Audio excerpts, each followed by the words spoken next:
Hello, and thank you so much for having me here today in a virtual, socially distanced way. My name is Hannah Cornish. I am a science curator at UCL, and I'm here to talk about the Grant Museum's Displays of Power exhibition.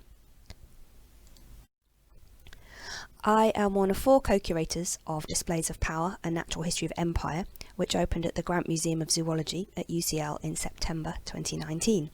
And the ethos of the exhibition is that you can find stories of empire in any natural history museum if you know how to look. And I'm going to go over our inspiration for the exhibition, how we executed our plan, some of the content and events around the exhibition, and a little bit about how we are trying to ensure that the exhibition leaves a lasting and useful legacy. So a little bit of background here. Displays of Power is not the first decolonial project in a museum, of course, not by a long way, but as far as we know, it's the first exhibition to specifically explore empire and colonisation through a natural history collection. And it was inspired by the paper Nature Read in Black and White, which was in the Journal of Natural Science Collections, and I'm sure many of you have read it. Which was co-authored by Subhadra Das, who's one of our curatorial team, and Miranda Lowe, principal curator at the Natural History Museum.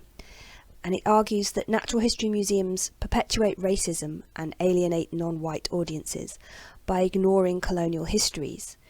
And so to begin the process of remedying this erasure, Displays of Power highlights the legacy of empire throughout the Grant Museum display.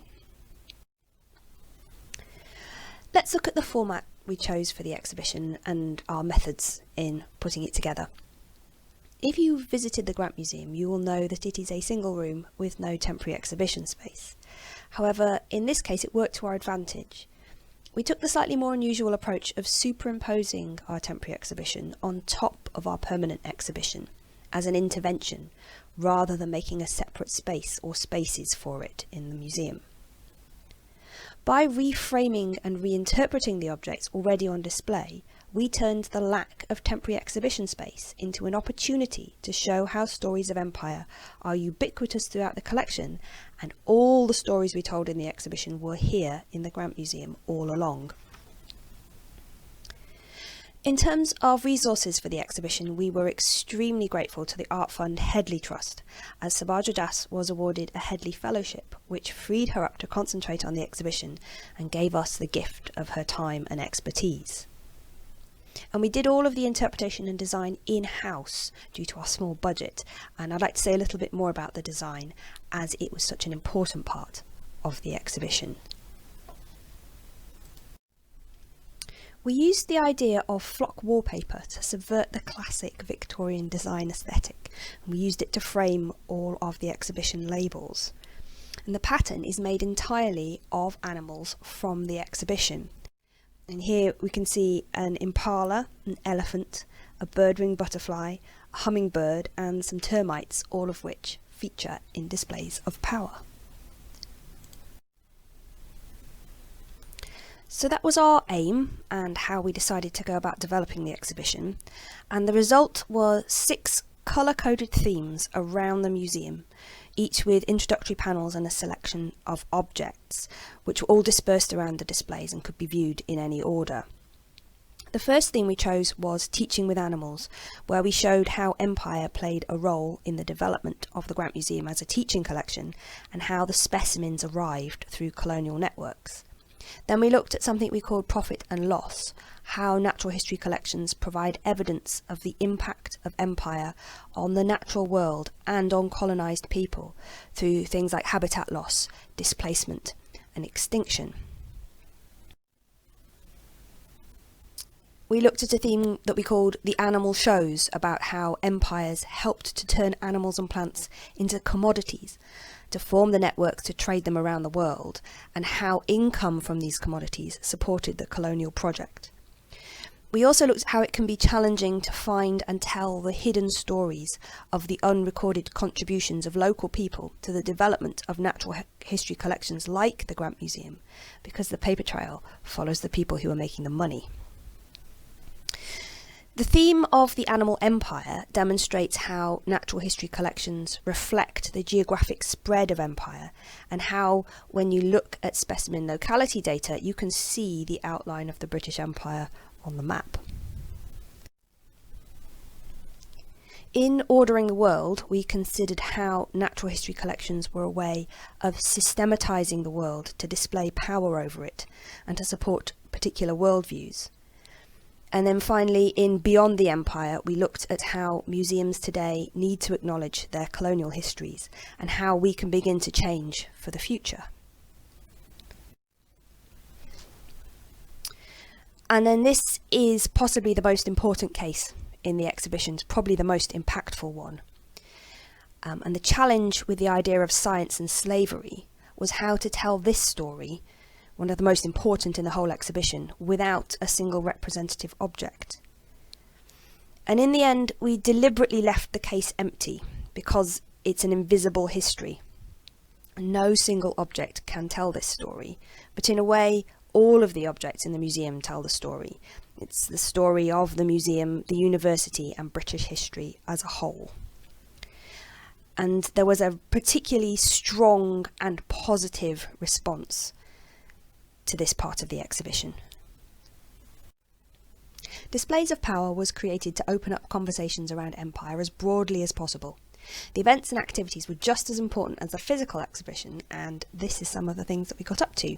We had some great artist collaborations, we had a games night and a comedy night, we had a lot of family activities, we had a community takeover and a school takeover, and so many visitor discussions with our brilliant front of house team.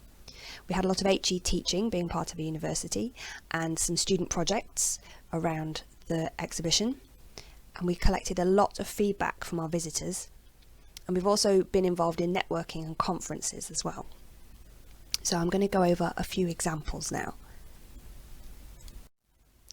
This is an extract from a brilliant poem that we commissioned from a Nigerian-British writer, Yomi Sode, which was written in response to Displays of Power and is running as part of the exhibition. You can see the full version on our website. They pillaged lands with guns as though they were gods, speaking through rounds of bullets. They watched them fall onto another, whether man, woman, child or animal, their heads tilting upwards to these gods, hovering over their bodies like an eclipse. How cruel.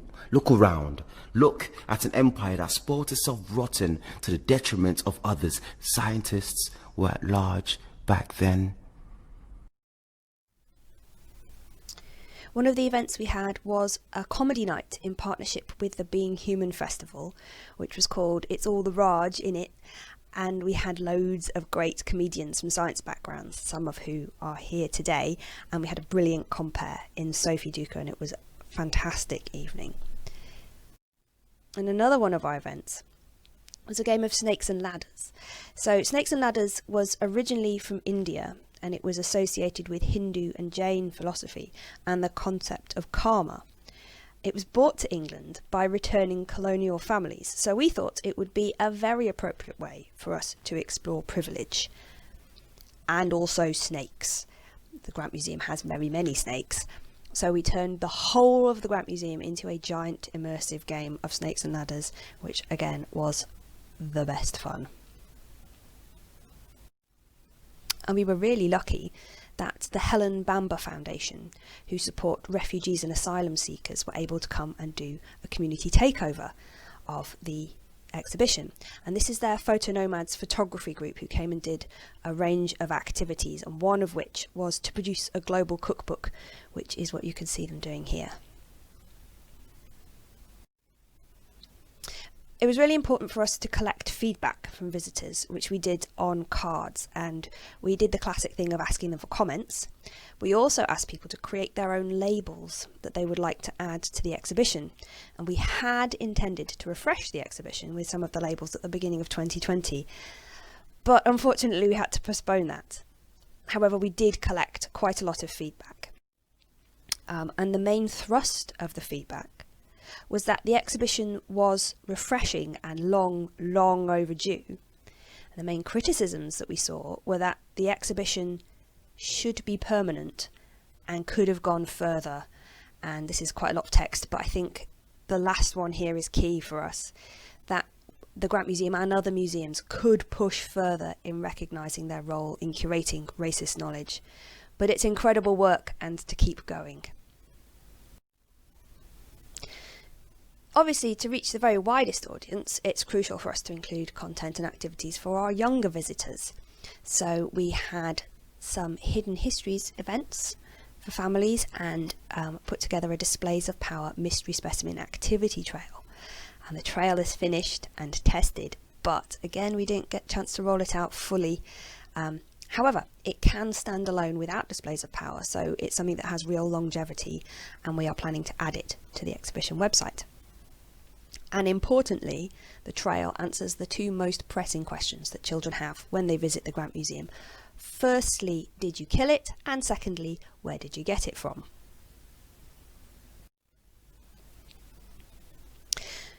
And we wouldn't be doing our job as part of UCL without a focus on undergraduate and postgraduate teaching.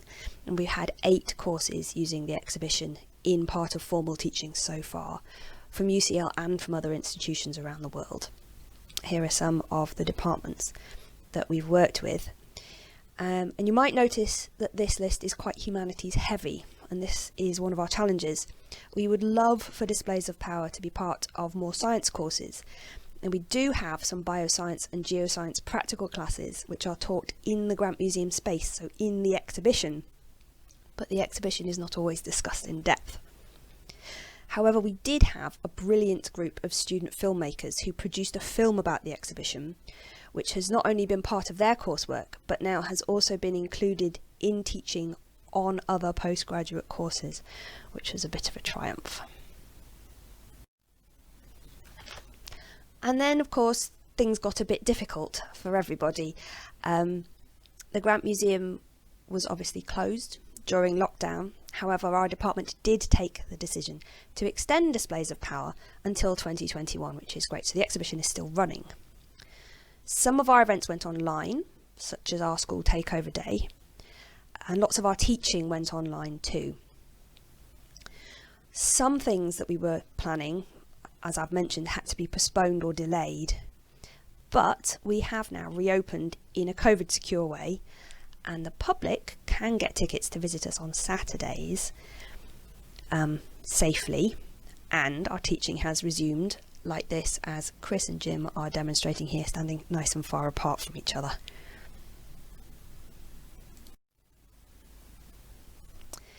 And all of this, of course, makes our digital presence more important than ever.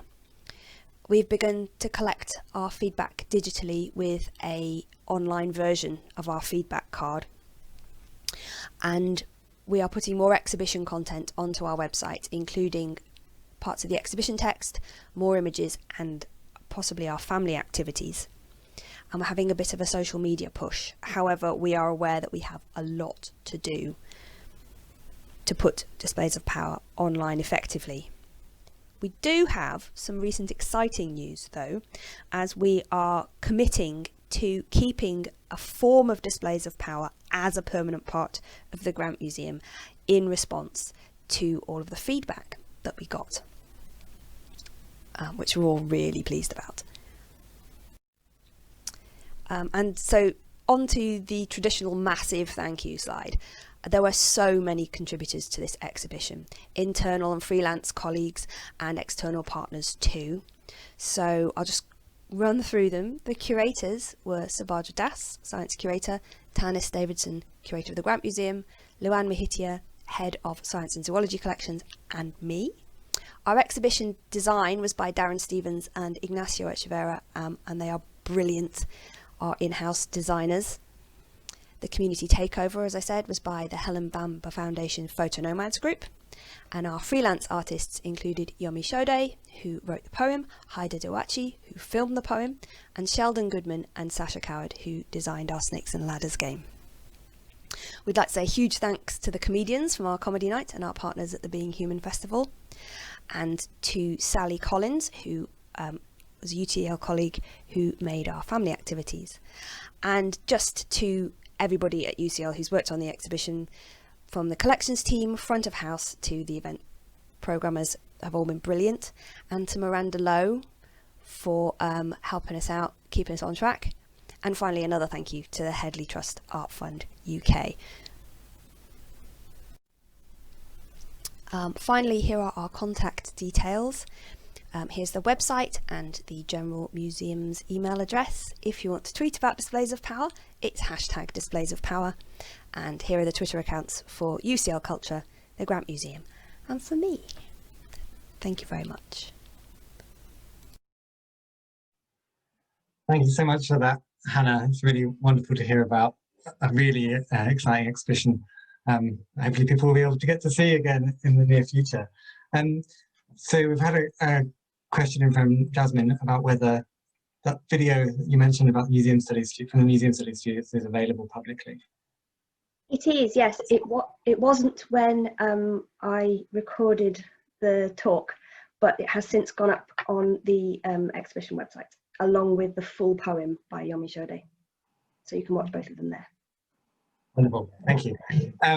We've had another question on the topic of did you kill it? So to tell those stories properly, obviously we need to know who did kill it, and to unpick the decolonial stories, to have the information about acquisitions and localities and things like that. What do you have a suggestion for people who don't have that information about their collections? How we go about decolonising those? Yes, that's a really good question. It's very relevant to the Grant Museum collection because unlike some of the big national museums, the Grant Museum, the specimens don't tend to come with a lot of data. So we don't necessarily know when they were collected, where they were collected, who collected them, or indeed when they arrived in the Grant Museum. So we've taken a few different approaches to trying to work out that information. One that worked really well for us was to look at where the specimens were purchased from, because then we can look at the companies who were collecting on an almost industrial scale, and there's often a little bit more information about the collectors who are working for those companies, and sort of being able to follow the money trail basically to find out a bit more. Even if we can't find out about our particular specimen, we can find examples of similar specimens collected by the same company. I think we've got time just to squeeze one more in. In terms of the legacy and what you're doing next, so what's obviously interesting about Displays of Power at the Grant Museum is that you've layered it on top of the permanent exhibition. And there's been comments throughout the day today about how we separate that kind of social history from the natural history labels.